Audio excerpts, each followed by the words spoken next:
So I'm JJ Walsh on GetHiroshima. You can see all of the information I'm talking about on GetHiroshima.com as well.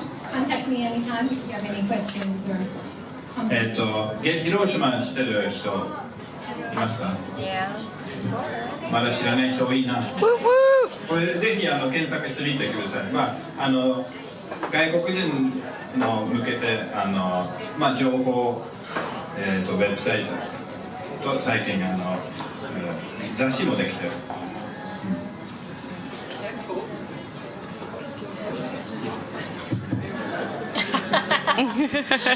Who's seen the latest, the magazine? Anybody seen the GetHiroshima magazine? No? Nice. Map? GetHiroshima map?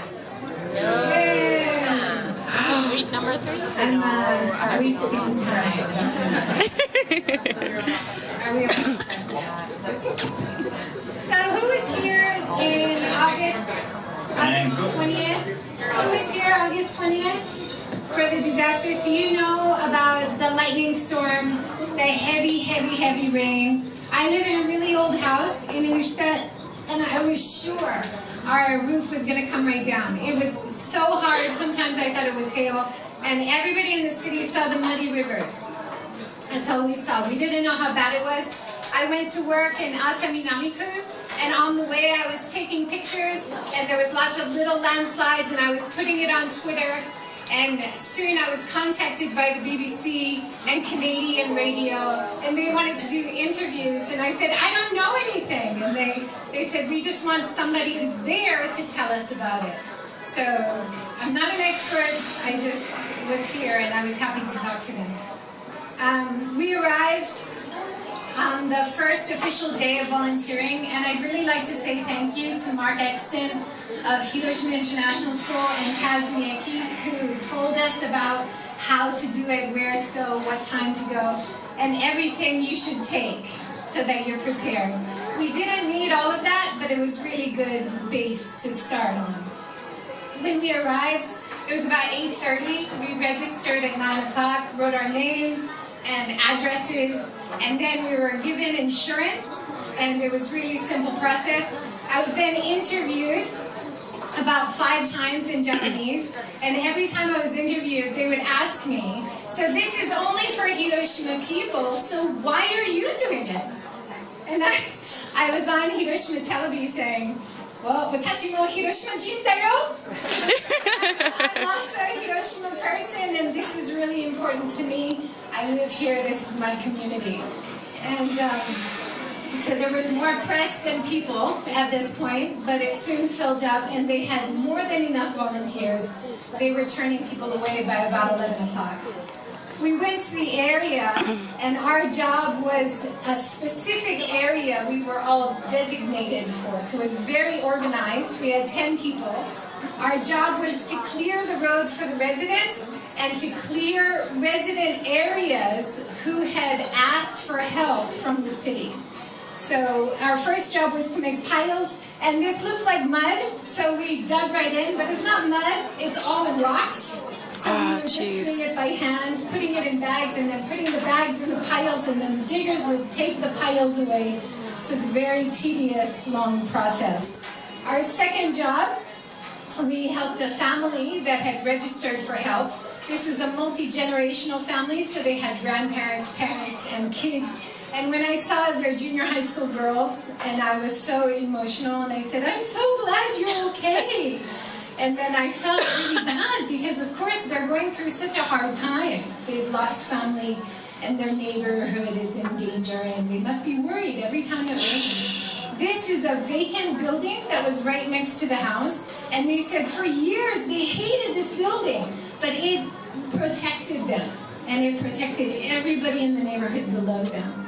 So as you went, this is the family that we helped, and they were so grateful. You can see all the bags that we worked on.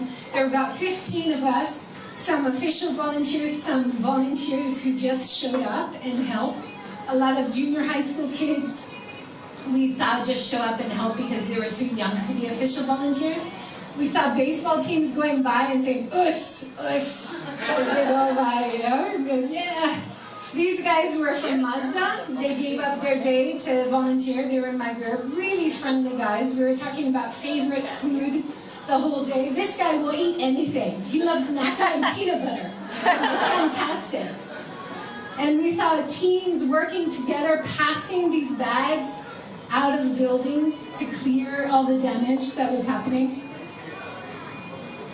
I've lost my notes. I don't know where they are. I'm just going to go by the pictures. Sorry.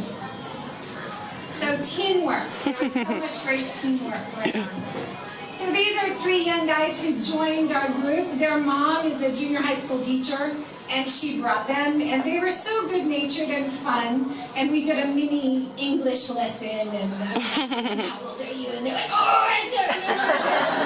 Oh, yes, another one. Okay, I'm 10 or whatever. No, you're not 10. So these girls just showed up as well. They didn't have any of the things that were on the list. They didn't even have boots, but they were out there helping. And there was just this amazing feeling of all the volunteers there. It was really amazing. This is right next to the boot washing area. After you work all day, somebody will scrub your boots for you. It's fantastic. We saw a lot of people who were totally overwhelmed. Like this guy, I don't know his story, but he just looked so drained. And we saw a lot of people like that, especially people who live in the area coming back and just crying because it was so overwhelming and powerful. A lot of the buildings were completely destroyed, and other buildings I saw reminds me so much of my neighborhood. It was exactly like any neighborhood I've seen in Hiroshima or in Japan that's built on a hill. There was nothing different or wrong about this neighborhood. They were just unlucky. This really reminded me of my house. This is what my house would look like if it was hit by a landslide. It's just wood, and it splinters, and so it was really, really powerful. And I was so happy to just be there and do anything to help even a little bit. There's so much to do. We did it! Yay! We felt so good at the end. We were so tired because emotionally and physically it was so draining. So I slept for the rest of the day. I'm going to try to volunteer again next week, but I need to, pace myself. So one thing I really want to do is I want to pass on this amazing positive energy from Hiroshima. So I started this idea, the Muddy Boot Challenge, and it's not only volunteers in Hiroshima, it's volunteers anywhere in the world. If you're doing community activities, please send 10 photos. Use the music that was donated by Wind Cheater, a local DJ, and just share with others and support each other on this great volunteer experience. So thank you very much.